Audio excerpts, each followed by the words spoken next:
सांसद जी, जिस तरीके से अखिलेश यादव कह रहे हैं कि अब जातिगत जनगणना जरूरी है और ऐसे में वो जातियों के हिसाब से उनको हक मिलना चाहिए, क्या कहेंगे इसको? देखिए, हमारे नेता अमित शाह जी का बयान आया है कि हम जातिगत जनगणना कराएंगे और उस पर कोई आपत्ति नहीं है। सांसद जी, जैसे कि चुनाव नजदीक आ रहा है 2024 का, और ऐसे में विपक्ष के जो पार्टी वाले हैं, समाजवादी पार्टी के कई सारे कैंडिडेट कह रहे हैं कि हम आपके सामने चुनाव लड़ेंगे। कैसा होने वाला है, क्योंकि पूर्व मंत्री पंडित सिंह के भी परिवार वाले भी अपना ताल ठोक रहे हैं। देखिए, लोकसभा का चुनाव कोई ना कोई तो लड़ेगा, ऐसा तो है नहीं कि निर्विरोध हो जाए। पिछली बार भी हमारे देवी पाटन मंडल से कोई नहीं मिला था तो कोई साहब जी आकर के आजमगढ़ से लड़े थे, और कोई भी हो उसको लड़ने का हक है, लड़ें, अपने आप को आजमाएं। छत्तीसगढ़ में जैसे चुनाव का माहौल चल रहा है, छत्तीसगढ़ में चुनाव भी होने वाला है, तो एक ऑनलाइन सट्टेबाजी ऐप है महादेव ऐप।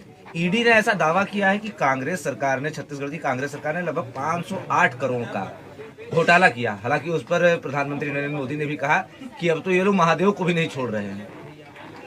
नहीं, मैंने वो बयान सुना है और ईडी ने एक घोटाला निकाला है, लेकिन इस समय बड़ी आसानी से ये लोग कह देते हैं कि ये चुनाव का समय है।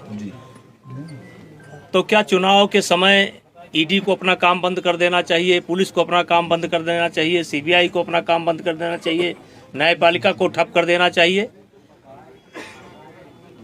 और हमको लगता है कि ये लोग फंस चुके हैं। 508 करोड़ का घोटाला महादेव ऐप के नाम पर, महादेव का वो भी उन्हीं के किसी आदमी ने बयान दिया है जी। किसी के पास कुछ पैसा बरामद हुआ है, उसने बयान दिया, उन्हीं के आदमी ने बयान दिया है कि ये पैसा मैंने जो है मुख्यमंत्री जी को पहुंचाया है। सांसद जी, आपकी राजनीति में अच्छी पकड़ रही है, आप कई बार सांसद रहे। कहे अब कमजोर हो गई क्या? आप नहीं, आपने कहा पकड़ रही है, अब कमजोर हो गई है क्या?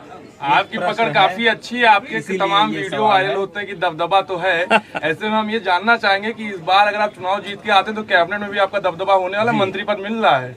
देखिए, चाह नहीं मैं सुरबाला के गहनों में गूंथा जाऊं, मैं अपने देवी पाटन मंडल की सेवा करता रहूं, जो कुछ भी संभव है। मेरा नारा है स्वस्थ देवी पाटन मंडल, साक्षर देवी पाटन मंडल, हरा भरा देवी पाटन मंडल। इस कार्यक्रम से पूर्णतया संतुष्ट हूँ, मुझे कोई चाह नहीं है। सांसद जी, पिछली बार एक सवाल हमने किया था जब आपका इंटरव्यू किया था, तो आपसे मैंने एक सवाल पूछा था कि कैसरगंज नहीं तो कहाँ? देखिए, बार बार मेरा प्रिय क्षेत्र कैसरगंज है और मुझे पूरी उम्मीद है कि पार्टी मुझको कैसरगंज से ही लड़ाएगी। सांसद जी, प्रशंसक आपके बढ़ रहे हैं हरियाणा में, है हरियाणा में प्रशंसक आपके बढ़ रहे हैं। देखिए, प्रशंसक तो हमको लगता है पूरे देश में है, लगता है पूरे देश में है। सांसद जी, इंडिया गठबंधन में जिस तरीके से दरार पड़ी है, 65 सीटों पे अखिलेश यादव लड़ने का दावा कर रहे हैं, देखिए, देख रहे हैं? मैं पहले दिन से अपने बात पर कायम हूँ, आज भी उस बात पर कायम हूँ कि मुझे ये गठबंधन बनता हुआ नहीं दिखाई पड़ रहा है। सांसद जी, बाबा रामदेव ने एक साथ 14 प्रोडक्ट लॉन्च किए, जिसमें बताया जा रहा है मिनरल है, सप्लीमेंट है, बिस्किट है। आप किस नजरिए से देखते हैं? इसको जनता को देखना चाहिए, हम तो समय समय पर बोलते ही रहते हैं। तो सांसद जी, ऐसा क्यों होता है कि जब बार बार आप किसी बड़े सवाल, जनता के लिए आप बड़े सवाल उठाते हैं, चाहे बाबा रामदेव के प्रोडक्ट हों या बाढ़ में अपने ही सरकार की व्यवस्थाओं पर हो, तो आपकी मुश्किलें बढ़ जाती हैं। इस बार आपने बैंकों की मनमानी पर भी सवाल उठाया है, ऐसा क्यों होता है? क्या गलत है? क्या बैंक का मेरा सवाल कितना सही है, कितना गलत है? जो पोस्ट डाल रहे हैं पूरे प्रदेश के लोग, पूरे देश के लोग, और वो किस तरीके से पोस्टमार्टम करके कहाँ किस स्तर पर क्या क्या देना पड़ता है, और पूरे जो पोस्ट आ रहे हैं वो सब मेरे रिश्तेदार नहीं हैं, लेकिन एक भी पोस्ट अभी तक उसके खिलाफ नहीं गई है। और देखिए, मेरा काम है सत्य बात को उठाना, सत्य बात जो हम देखेंगे हम उसको उठाएंगे, और इसीलिए समय समय पर हम उठाते भी रहते हैं। हो सकता हो किसी को दिक्कत होती हो, लेकिन हम किसी की दिक्कत के लिए नहीं पैदा हुए हैं। जो समस्या क्षेत्र की जनता की हमें दिखाई पड़ेगी, हम उसको उठाते रहेंगे। सांसद जी, जिस तरीके से यूपी में अखिलेश यादव कह रहे हैं, अब कानून व्यवस्था पर सवाल उठा रहे, कह रहे हैं योगी के ही जिले में महिलाएं सुरक्षित नहीं है, क्या कहेंगे? देखिए, वो उनका काम है, वो कर रहे हैं, उनको उठाना चाहिए, उठा रहे हैं। सांसद जी, ढेमुआ घाट पुल आपने कई बार शासन को भी पत्र लिखा, मुख्यमंत्री को भी पत्र लिखा, 2 साल से ऊपर हो गए हैं। ढेमुआ घाट पुल पर शासन प्रशासन की कोई प्रतिक्रिया नहीं आ रही है, कैसे देख रहे हैं? बहुत बड़ी समस्या है ये। आपके माध्यम से थोड़ा पीछे कर लो भैया। हम कहना चाहते हैं कि उससे संबंधित जो भी अधिकारी हैं उस पर ध्यान दें।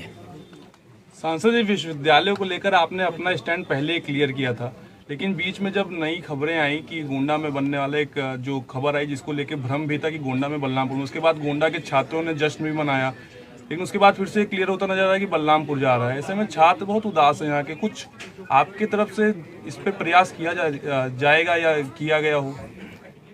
मैं तो प्रयास कर रहा हूँ और इस बच्चे भी प्रयास कर रहे हैं। अब ये पूर्णतया मुख्यमंत्री जी के विवेक पर है और जो भी फैसला लेंगे वो सोच समझ करके लेंगे। उनके लिए जैसे गोंडा वैसे बलरामपुर।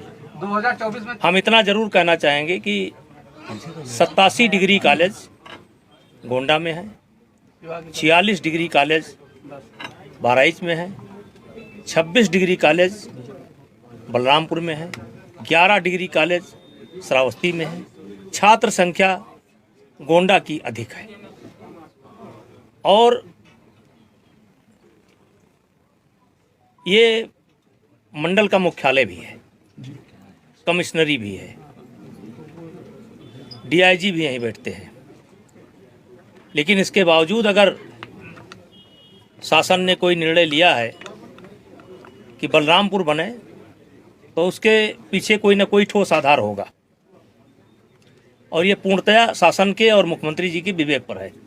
2024 में कांग्रेस की क्या भूमिका होगी सरकार बनाने में? हैं? 2024 में क्या लगता है कांग्रेस की क्या स्थिति रहेगी चुनाव में? देखिए, कांग्रेस के नेता भ्रमित हैं। अभी इंडिया गठबंधन की बात चली, जोर शोर से 2-3 बैठकें भी हुई। अभी नीतीश जी का बयान आपने सुना होगा। अभी अखिलेश जी ने बोला है कि समय रहते मुझे पता चल गया, नहीं तो मुझे बहुत बड़ा नुकसान उठाना पड़ता। अब चुनाव होने दीजिए, चाहे जिसकी जो भूमिका रहे, भारतीय जनता पार्टी की सरकार बनेगी और मोदी जी प्रधानमंत्री बनेंगे।